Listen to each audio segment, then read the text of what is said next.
श्री स्वामी समर्थ. सर्व स्वामी भक्तांचे पुन्हा एकदा खूप खूप मनापासून स्वागत आहे. स्वामी भक्तांनो, आज आपण अहिल्यानगर येथील रहिवासी असलेल्या दादांचा खूप रोमांचक असा अनुभव त्यांच्या शब्दामध्ये बघणार आहोत. चला तर मग या सुंदर अशा अनुभवाला सुरुवात करूया. तत्पूर्वी तुम्ही जर आपल्या चॅनलवरती नवीन असाल तर सबस्क्राईब करायला विसरू नका, कारण असेच रोज स्वामींचे नवीन अनुभव या चॅनलवरती येत असतात. दादा म्हणतात, सर्वप्रथम सर्वांना श्री स्वामी समर्थ. या ब्रह्मांडाचे चालक मालक पालक भगवान श्री स्वामी समर्थ महाराज यांच्या चरणी त्रिवार वंदन. स्वामी भक्तांनो, मी अहिल्यानगर येथील रहिवासी आहे. आज मी तुम्हाला माझ्या जीवनातील स्वामींचे खूप छोटे मोठे सर्व अनुभव शेअर करत आहे. स्वामी भक्तांनो, आपण स्वामींची खूप सेवा करतो आणि स्वामी महाराज त्याची प्रचिती प्रत्येक सेवेकऱ्याला देत असतात. तसंच माझ्या बाबतीत देखील घडलं. मी स्वामी सेवेमध्ये येऊन जवळपास 7 ते 8 वर्ष झालं. अगोदर मी स्वामींना मानत नव्हतो. स्वामी मला असं वाटायचं हे सर्व ढोंगे आहेत, काहीही सांगतात. पण जेव्हा प्रचिती आली तेव्हा मी स्वामींना मानू लागलो. मी माझ्या मित्रासोबत एकदा त्र्यंबकेश्वरला गेलो होतो. तिथे दर महिन्याच्या 4थ्या शनिवारी जी मीटिंग असती त्या मीटिंगसाठी त्याने मला बळजबरीने नेलं की आपण त्र्यंबकेश्वरच्या ज्योतिर्लिंगाचं दर्शन घेऊन येऊया, असं म्हणून तो घेऊन गेला. आणि तो मीटिंगला घेऊन गेल्यानंतर तिथे ते गुरुपीठ बघितल्यानंतर मला खूप छान वाटलं. तिथे माऊलींचं हितगुज झालं. माऊलींनी प्रत्येक शब्द फोडून सांगितला. त्यावेळेस माझा विश्वास बसला आणि मग मी स्वामींच्या सेवेला लागलो. त्या दिवशी माऊलींनी सेवेमध्ये कर्जमुक्तीचे उपाय सांगितलेले होते. कर्जमुक्ती होण्यासाठी तुम्ही 41 दिवस श्रीसूक्ताचं पठण करा. त्याचबरोबर दर मंगळवारी पौर्णिमेला आपल्या कुलदेवतेच्या टाकावरती 16 वेळेस श्रीसूक्ताचा अभिषेक करा. 7 कवड्यांची सेवाही सांगितली. ती सर्व सेवा मी करायचं ठरवलं आणि घरी आलो. त्याच वेळेस मी स्वामींचा फोटो, माळ वगैरे सर्व काही घेऊन आलो होतो. जे काही केंद्राप्रमाणे देवघर देवारा होता त्याप्रमाणे मी देवघर देवारा बनवला. जे भंगलेले तुटलेले देव होते ते सर्व देव मी विसर्जन केले. ज्याप्रमाणे केंद्रात सांगितलं की तुम्ही कसं विसर्जन करायचं, त्या दादांना विचारून मी तसंच केलं. दही भाताचा नैवेद्य केला. एक नवीन वस्त्र घेतलं, त्यामध्ये सर्व देव ठेवले. हळदी कुंकू, अष्टगंध, पंचोक्षरे पूजा केली. दही भाताचा नैवेद्य त्यामध्ये बांधला आणि ते वाहत्या धारेमध्ये सर्व देव सोडून दिले. त्या देवांना विनंती केली, काही चुकलं असेल तर माफ करा, कुठलाही दोष लागू देऊ नका, आणि सर्व देव नवीन केले. आता सेवेला सुरुवात झाली होती. सर्व काही व्यवस्थित चालू होतं आणि माझा जो कर्जाचा डोंगर होता बघता वर्षाच्या आतमध्ये कसा कमी झाला हे मलाही कळलं नाही. स्वामींनी कुठून पैसे दिले, कसे दिले, काहीच कळलं नाही. त्यामुळे स्वामींवरचा खूप विश्वास वाढला आणि आता मी दर मीटिंगला जाऊ लागलो. माझा मित्र आणि आम्ही दर मीटिंगला शनिवारी त्र्यंबकेश्वर येथे जाऊ लागलो. त्यामुळे मला खूप सारे सेवेविषयी माहिती मिळू लागले आणि एक गुरूंचं स्थान काय असतं हे कळालं आणि त्यानंतर मग माझे विश्वास वाढत गेला.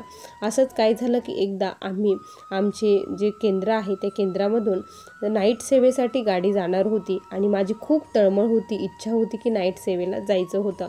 पण माझं काम असल्यामुळे मी जाऊ शकत नव्हतं. मी महाराजांना विनंती केली, स्वामी काहीही करा, कसंही करा, मला जाण्याची खूप इच्छा आहे, मला तिथे पाठवा म्हटलं.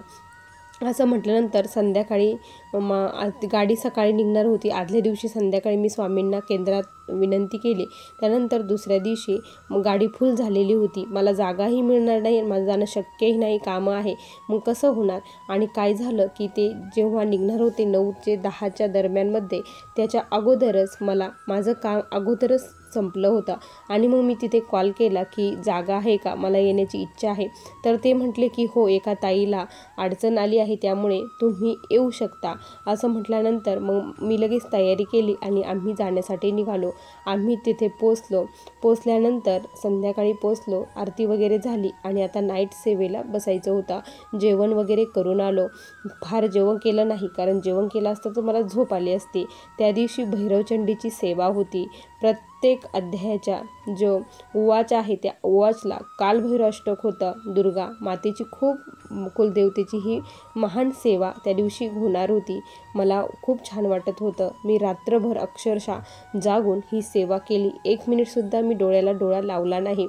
सर्वजण डुकल्या घ्यायचे, पण मी नाही. अंतःकरणापासून स्वामींना एकच मागितलं होतं की माझ्याकडून तुम्ही ही सेवा करून घ्या, मला झोप लागू देऊ नका, असं मी म्हटलं होतं आणि तसंच झालं. आम्ही दुसऱ्या दिवशी सकाळी उठल्यानंतर आंघोळ वगैरे केली. आंघोळ करून पुन्हा आरती केली आणि आता तिथे श्रमदानाचं काम आम्हाला थोडा वेळ करायचं होतं. म्हणून आम्ही मग त्या बागेमध्ये जाऊन गवत काढण्याचे, काही कापड होते ते उचलण्याचे, सर्व काही श्रमदानाचं काम वगैरे केलं. मग माऊलींनी बोलवून घेतलं, आम्हाला श्रीफळ वगैरे दिलं आणि माऊली म्हटले की जाताना कुठेही थांबू नका, डायरेक्ट घरी जा. असं माऊलींनी का बरं सांगितलं हे आम्हालाही कळालं नव्हतं, पण गुरूंचा आदेश होता. माऊली म्हणजे स्वामीच बोलले असं वाटत होतं. मग आम्ही लगेच निघालो. निघाल्यानंतर गाडीमध्ये बसलो. गाडीचा उतारा माऊलींनी करायला सांगितला होता. आम्ही गाडीचा उतारा केला. 7 वेळेस नारळ उतरून फेकलं आणि त्यानंतर आमची गाडी सुरू झाली. आमच्या गाडीमध्ये महाराजांचं जप चालू होता. कालभैरव अष्टक 11 वेळेस, त्यानंतर महामृत्युंजय मंत्र, अशी सेवा कंटिन्यू चालू होत्या. त्यामुळे गाडीमध्ये खूप छान वाटत होतं. आता भूक लागली होती, पण माऊलींनी सांगितलं कुठे थांबू नका. सर्वजण म्हटले की आपण काय करू, एक जण उतरेल आणि पार्सल घेईल आणि मग आपण गाडीमध्येच खाऊया असं म्हटले. पण बायका ज्या होत्या त्या म्हटल्या नाही, आपण थांबून घेऊया. मग आमची गाडी एका हॉटेलला तिथे थांबवली. मग सर्वांनी नाश्ता वगैरे केला आणि निघलो. निघताना काय झालं की आमची ज्याच्यातली एक महिला होती ती रोड क्रॉस करून पलीकडच्या बाजूला गेलेल्या होत्या आणि त्या येताना काय झालं, त्यांना एक खूप मोठ्या ट्रकने उडवल्यानंतर इतका मोठा जबरदस्त ॲक्सिडेंट झाला. आता काय करायचं, खूप मोठा धक्का. माऊलींचा शब्द आम्ही पाळला नाही. माऊली म्हटले होते थांबवू नका, कारण त्यांना हे विघ्न टाळायचं होतं, पण आपण ऐकलं नाही. होणारी घटना ही घडणारच होती. आता त्या ताईंच्या घरच्यांना काय सांगायचं, किती मोठा प्रश्न होता. आम्ही लगेच हॉस्पिटलला त्यांना घेऊन गेलो. खूप टेन्शन होतं. स्वामींकडे धावा चालू होता की काही होऊ देऊ नका, काही नसू द्या. इतका जबरदस्त ॲक्सिडेंट होता. हा ॲक्सिडेंट ज्यांनी बघितला ते प्रत्येकजण म्हणत होतं की ही बाई जिवंत नसणार आहे म्हणून. ज्यावेळेस आम्ही हॉस्पिटलला गेलो, डॉक्टरांनी बघितलं, चेकअप वगैरे केला, तर डॉक्टर म्हटले काही नाही, थोडंसं घरसटलं आहे, काहीच झालेलं नाही, तुम्ही टेन्शन घेऊ नका. ताईंचे जे गुडघे होते ते घासले होते, हातालाही घासलं होतं आणि डोक्याला मार लागला होता. डोक्यातून थोडंसं रक्त निघत होतं. त्यावेळेस आम्ही खूप घाबरलो होतो की डोक्याला मार लागला तर काही होतं आहे की काय नाही. पण डॉक्टर म्हटले काही नाही, वरच्यावर आहे, काहीच प्रॉब्लेम नाही, तुम्ही टेन्शन घेऊ नका. ज्यावेळेस डॉक्टर असं म्हटले त्यावेळेस खूप आधार आला आणि स्वामींचा प्रचिती आली आणि गुरुमाऊलींनी सांगितले आदेशाचं पालन न केल्याचंही हे वाटलं. मग आम्ही लगेच संध्याकाळी पुन्हा जाण्यासाठी निघालो. त्यानंतर आमची गाडी कुठेही थांबली नाही.